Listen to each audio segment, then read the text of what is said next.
You're building your home theater. You've bought all your speakers, your AVR, your cables. You're pumped up, excited, ready to go. You unbox the AVR, look at the rear of it and see all of these connections and ask yourself, where in the world do all of these speaker cables go? So in this video, that's exactly what I want to share with you. I'm going to walk you step by step on all of the connections on the rear of an AVR so that you feel confident putting together your first home theater. So here we're looking at the rear of the Denon AVR X4800H. I want you to think of the AVR as the hub for your entire home theater. All of your components get plugged into the AVR. This will be like your Apple TV 4K. Maybe you've got a Blu-ray player, a Roku, any of those things, a gaming console. They get plugged into one of these inputs.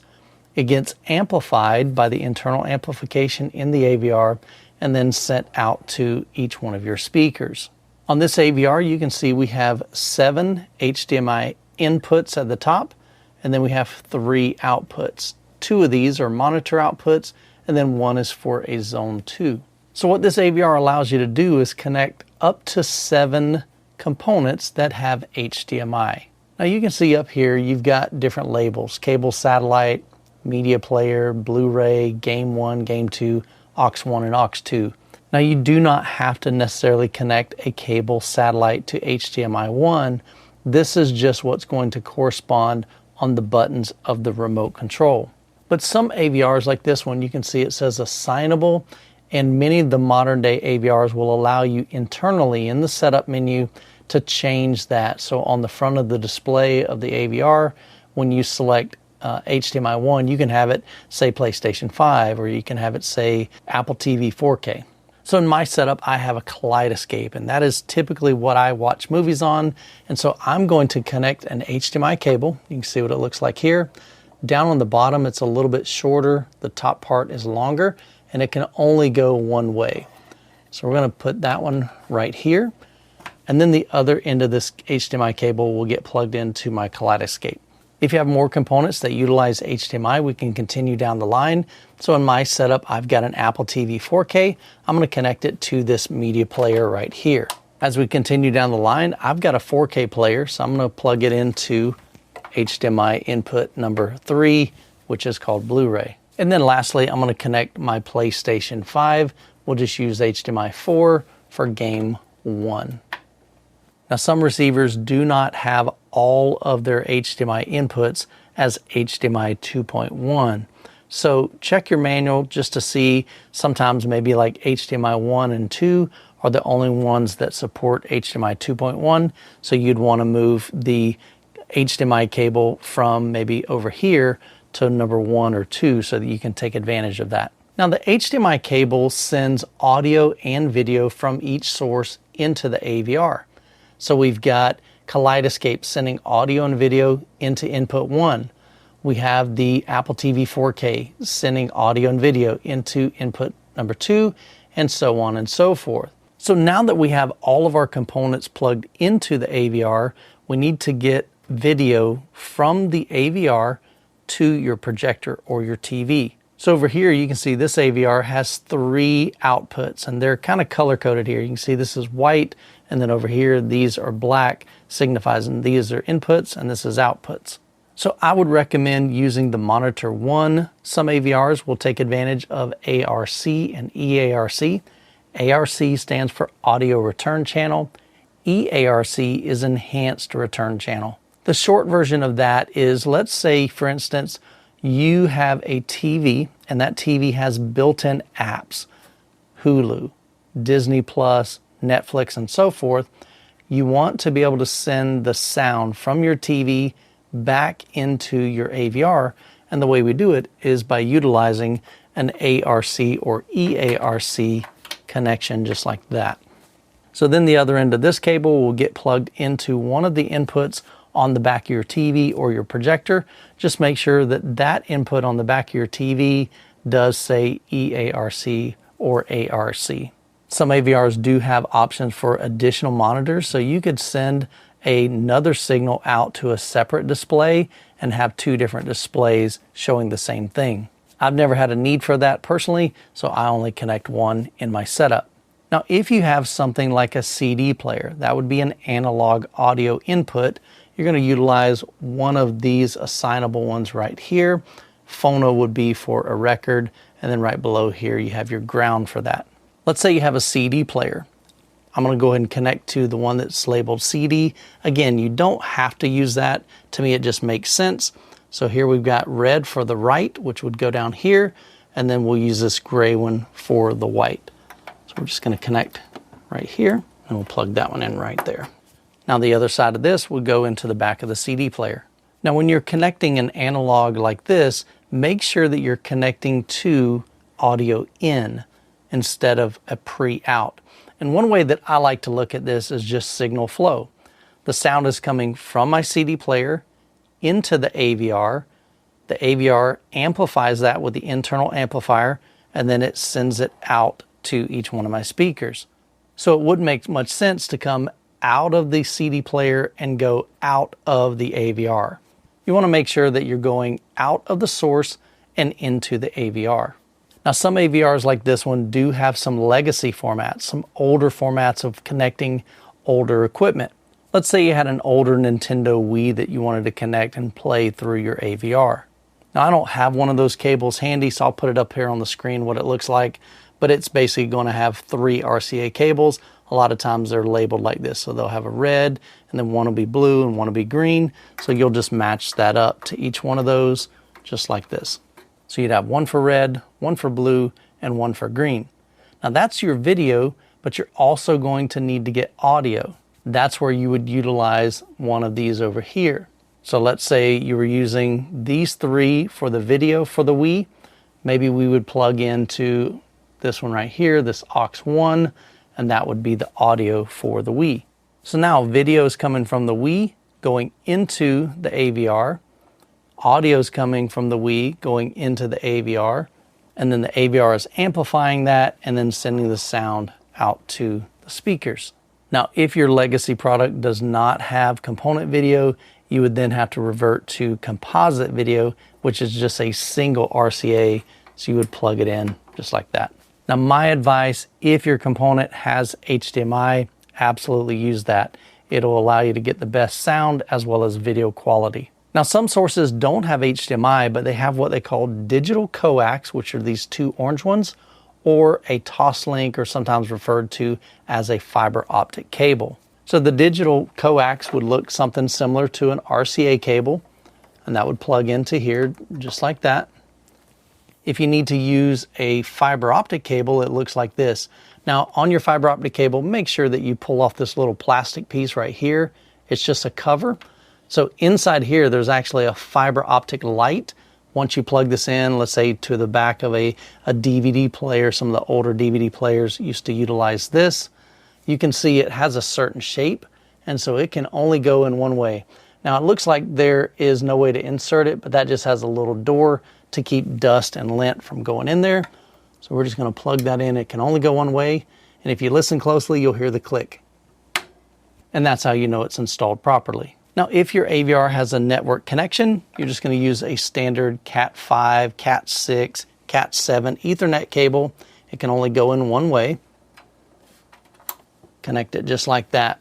What this is going to allow us to do is get internet to the device. You want to connect your AVR to your network so that you can download firmware updates to it. Some AVRs will also allow you to connect to things like Spotify or Tidal natively, and so that's another reason why you may want internet to it. Now, if you can't get a hard Ethernet cable to your unit, you can see here we also have 2 Bluetooth Wi-Fi antennas. So this will allow us to connect through Wi-Fi. You go into the settings when you set it up, go to the network, and add your Wi-Fi connection. But when possible, I'd recommend a hardwired. Down at the bottom of the AVR, we can see we have our speaker terminals. Each speaker terminal is going to have a positive as well as a negative, usually dictated by a red and a black speaker terminal. There's 2 main ways that you can connect your speaker wires to the AVR. The first method is just using bare wire like this. So you would need to strip this outer sheath, this white sheath, with some wire strippers, and then strip off. I I usually do about a 1/2 inch on each one here, so you strip that off, and then I usually twist this really well, like that. Then you're going to need to unscrew. This one hasn't been done yet, so we'll unscrew that. I usually do pretty far, do the same thing. I'll just do one for now. Then we'll take our speaker wire, feed it into that little hole right there, and then tighten it down. Now, one thing you want to make sure that you do is be really careful that you get every one of these little strands into that slot. The reason is if there's any stray strands that are kind of sticking out and they happen to touch the back of this, you could cause a short and even damage your speakers. I prefer not to do this way, so I'm going to show you my favorite method. Now, my preferred method is to use what we call banana plugs. Banana plugs don't enhance the sound whatsoever, but it does make it super convenient, and it tidies up the rear of your AVR really nicely. So the way these work, I'm just going to unscrew this top. These are my favorite style. I've reviewed a ton of these over the years. So basically you would strip your wire, feed the wire up through this base right here, fold down each one of these strands around that little post, and then you slide this on top and just tighten it down. And it's really snug. They're not going to come off. So this one I've already got labeled center, so I'm going to match that up with here. Make sure you're going red to red and black to black, and it just slides in just like that. So we'll connect our front right, our front left. We've already got our center channel, our surround right, surround left. These are actually even some different types of banana plugs. And you would continue connecting all of your speakers depending on how many you have. So if you have surround back, you would plug in the right one here, the surround back left here. Now your height 1 and your height 2 speakers are going to be for your overhead effects. Formats like Dolby Atmos, IMAX Enhanced, IMAX DTS, DTSX, as well as Oro 3D take advantage of these height channels. So when you've got a helicopter flying overhead, your front height 1 right would be the front upper right speaker. Height 1 left would be your front upper left speaker. And these would be your two rear height speakers, the left and the right channel. Now, as you can imagine, if you've got 11 speakers connected to this AVR, having to manually undo this, bring the wires in, making sure all the strands are inside there, that's a pretty tedious process. That's why I highly recommend some banana plugs. I'll leave a link down in the description to my favorite banana plugs. You can check those out from Sewell. Now, in most home theater setups, you're going to want to add a subwoofer or maybe even multiple subwoofers for that deep impact bass. Most subwoofers are powered, meaning they have an internal amplifier in the cabinet. So all you're going to need to do is connect a cable like this. This is an RCA cable from the subwoofer out and go into one of these 4 subwoofer inputs. So this particular AVR will allow you to connect 4 separate subwoofers. Let's say you've got one in each corner of your room, and then it can calibrate all of those subwoofers so that they are playing nicely together. Now, if you have a newer subwoofer, it likely will have an RCA input, and one of them is labeled LFE, which stands for low frequency effects. That's the low frequency effects that are sent out from this cable, and it's going to go into your subwoofer. So in that case, you would just plug the other end of this directly into that LFE input. If it does not have a specified LFE input, what you may want to do is pick up a Y splitter.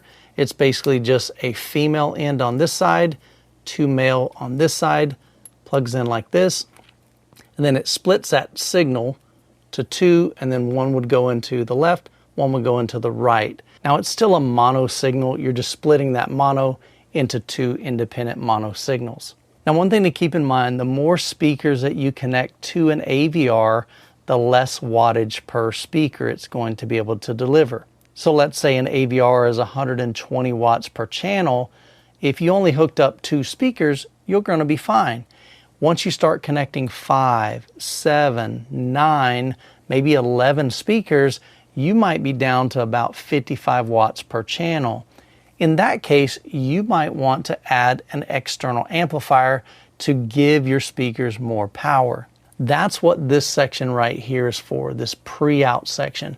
You can see we have pre-outs for all of those speakers. So here you can see on the 4800H, this black section right here, those are all your pre-outs for each speaker. So if you had an 11-channel amplifier, you could utilize all 11 of these outputs. 1, 2, 3, 4, 5, 6, 7, 8, 9, 10, 11.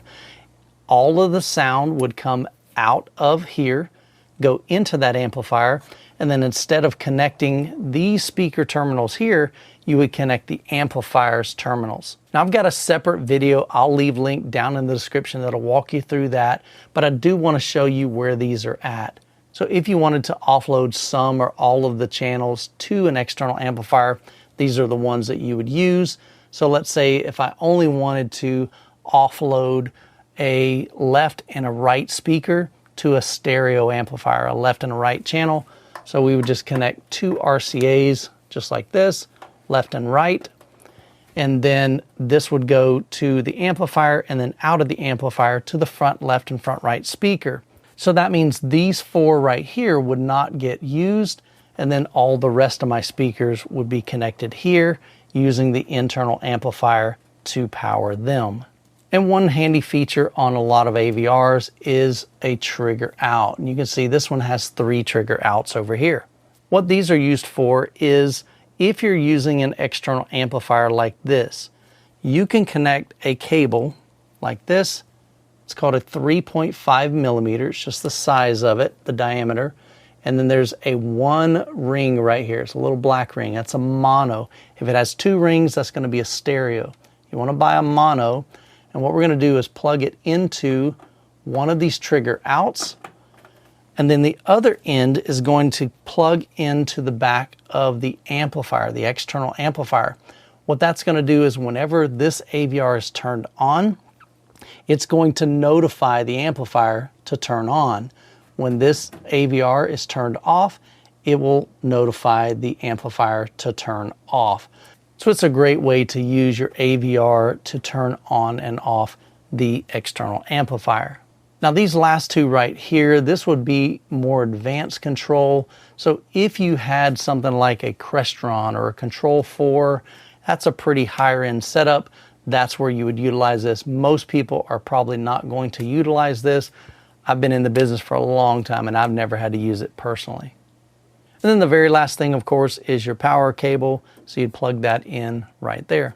So as you can see, connecting an AVR isn't that difficult as long as you know what the connections are for. If you're looking for more home theater basics videos, be sure to check out this playlist as well as this video showing you how to add an amplifier to your AVR. I hope you guys have an incredible week. God bless, and I will catch you in the next video.